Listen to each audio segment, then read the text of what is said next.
Thermal project తెచ్చినావు, thermal project నీ ముఖానికి తీసుకొచ్చి ఇవాళ మీ ఇష్టానుసారంగా తీసుకొచ్చి దాంట్లో నీ కమిషన్ నువ్వు ఎంత కకృతి పడ్డావో అందరు జనాలుగా చూస్తావు. ఇలా కలెక్టరేట్ భవనం కడితే నువ్వు కలెక్టరేట్ భవనానికి 6 నెలల ముందే అక్కడ అగ్రిమెంట్ చేసుకున్నటువంటి విషయం అందరికి తెలుసు. ఇవాళ నువ్వు ఇచ్చినటువంటి 3 మెడికల్ కాలేజీల్లో కనీసం ఎక్స్రే మిషన్ లేవు, జిరాక్స్ మిషన్ కూడా లేని పరిస్థితి. నువ్వు మాట్లాడితే ఎట్లా? ఇవాళ మనం నిన్నగాక మన పేపర్లలో ఇవాళ అసిస్టెంట్ ప్రొఫెసర్ లేదు, డాక్టర్ లేని అనే విషయాన్ని పెద్ద పెద్ద కథనాలలో చూసినాం. ఇవాళ నువ్వు మాట్లాడితే ఎట్లా? నల్గొండ హాస్పిటల్లో నిత్యం అనేక మంది రోగులు ఎంత అవస్థ పడ్డారో మనం వచ్చిన తర్వాత కదా నిధులు ఇచ్చింది, ఇన్ఫ్రాస్ట్రక్చర్ పెంచింది, ఇవాళ వైద్య ఆరోగ్య శాఖలో డాక్టర్లు పెంచింది మా వచ్చిన తర్వాత, ప్రభుత్వం వచ్చిన తర్వాత కదా. నీ ముఖానికి కనీసం ఎక్స్రే మిషన్ పెట్టలేను, ఇవాళ నువ్వు మేము మెడికల్ కాలేజీలు పెట్టినామని గొప్పగా చెప్పుకుంటుంటూ ప్రతి చోట అవినీతికే పాల్పడ్డారు మీరు. ఇవాళ కలెక్టర్ ఆఫీస్ కట్టిన అవినీతేనా, మెడికల్ కాలేజ్ కట్టిన అవినీతేనా, లేకపోతే ఇంకో ఆఫీస్ కట్టిన అవినీతేనా? మీ పైసల కోసం కక్కుర్తి పడి తప్ప మీ సంక్షేమం ఎక్కడ పెట్టింది? ఈ ప్రభుత్వం రేవంత్ రెడ్డి గారి ప్రభుత్వం వచ్చిన తర్వాత 1,20,000 కోట్ల ఉన్నటువంటి సంక్షేమాన్ని మొదలుపెట్టింది. 8 లక్షల కోట్ల రూపాయలు మీరు అప్పులు చేస్తే ఇవాళ ఒక ఏడాదిలోనే 18 నెలల్లోనే 1,20,000 కోట్ల రూపాయలు అప్పులు తీసుకొచ్చి ఈ ప్రభుత్వం సంక్షేమాన్ని ఖర్చు పెట్టినటువంటి ఘనత మనం ఈ ప్రభుత్వానికి దక్కింది. ఇవాళ సన్న బియ్యం తీసుకొచ్చినాం, లేకపోతే రైతు రుణమాఫీ చేయగలిగినాం, ఇవాళ రైతు భరోసా ఇవ్వగలిగినాం, లేకపోతే ఇవాళ 60,000 ఉద్యోగాల భర్తీ జరిగింది. ఇవాళ 200 రూపాయల 200 యూనిట్ మనం పేద వర్గాలకు ఇవ్వగలిగినాం.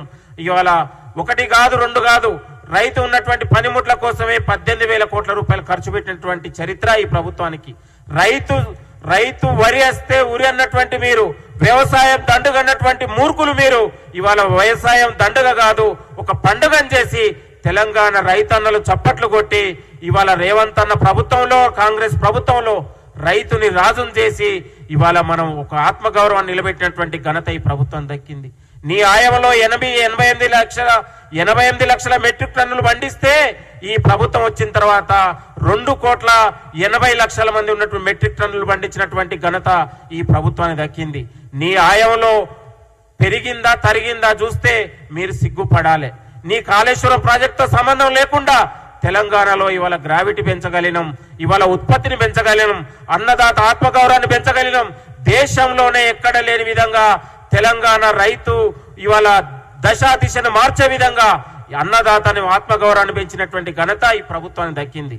మీ ఆయవలో ఇవాళ పురుగుల మందు దాగి పాడ మీద ఊరేగించినటువంటి చరిత్ర మీది, రైతులకు ఊరేసినటువంటి చరిత్ర మీది, నిరుద్యోగులకు ఆత్మహత్యలు చేసుకున్న చరిత్ర మీది, ఇవాళ మహిళల్ని రోడ్ల మీద ఉరికించి లాఠీ చార్జ్ చేసినటువంటి చరిత్ర మీది.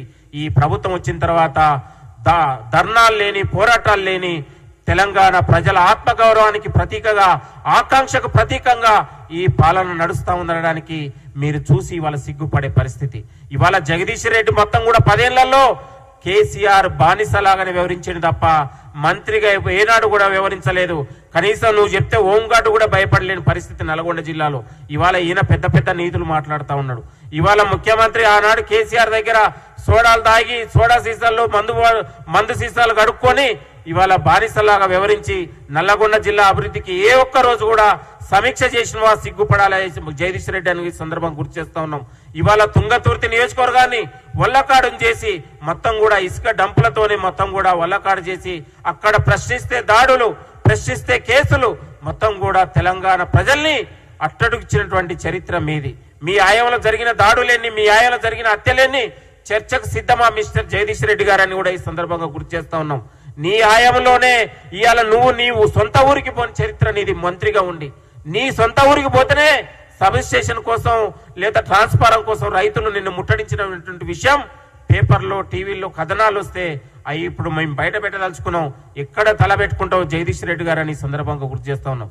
రైతు సంక్షేమానికి, మహిళా సంక్షేమానికి, ఇవాళ నిరుద్యోగ సంక్షేమానికి ఈ రేవంత్ రెడ్డి గారి ప్రభుత్వం, కాంగ్రెస్ ప్రభుత్వం పెద్దపీట వేసి తెలంగాణ కాదు ఇవాళ దేశం తెలంగాణ వైపు చూసే విధంగా, ప్రపంచం తెలంగాణ వైపు చూసే విధంగా, ఒకవైపు పారిశ్రామిక రంగంలో, ఇండస్ట్రీ రంగంలో, ఇవాళ వ్యవసాయ ఉత్పత్తి రంగంలో తెలంగాణకు మించిన రాష్ట్రం ఇంకేదైనా ఉందని చెప్పగలగాలి. తెలంగాణ 18 నెలల్లోనే తెలంగాణ దిశను మార్చే విధంగా 10 ఏళ్లలో మీరు చేయలేని పని ఇవాళ 18 నెలల్లోనే చూయించగలిగిన ఈ సందర్భంగా గుర్తు చేస్తా ఉన్నాం. నువ్వు 6 సార్లు 10 ఏళ్లలో 6 సార్లు రుణమాఫీ 11,000 రుణమాఫీ చేస్తే ఇవాళ 21,000 కోట్లతోనే 2 లక్షల రుణమాఫీ 25 లక్షల మంది రైతులకు ఇవాళ బెనిఫిట్ చేసినటువంటి ఘనత ఈ ప్రభుత్వానికి దక్కింది. కాబట్టి మేమా చర్చకు సిద్ధమా? నల్గొండ అయినా పర్వాలేదు, హైదరాబాద్ అయినా పర్వాలేదు, నీ మాజీ ఎమ్మెల్యేలను తీసుకొని మీరు రండి, గాంధీ భవన్ నుంచి మేమే వస్తాం, చర్చకు సిద్ధమా మిస్టర్ జగదీష్ రెడ్డి గారని.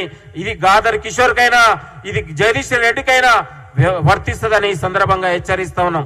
రాష్ట్ర ముఖ్యమంత్రి గారు పట్టుకొని, రేవంత్ రెడ్డి గారిని పట్టుకొని ఇవాళ ఇష్టానుసారంగా మాట్లాడితే రేవంత్ రెడ్డి మన కేసీఆర్ దగ్గర లేకపోతే కేటీఆర్ దగ్గర మీకు మార్కులు పడొచ్చో గానీ ప్రజల దగ్గర నుంచి మాత్రం చెప్పులే పడతాయి అనే విషయాన్ని మీరు గుర్తుపెట్టుకోవాలని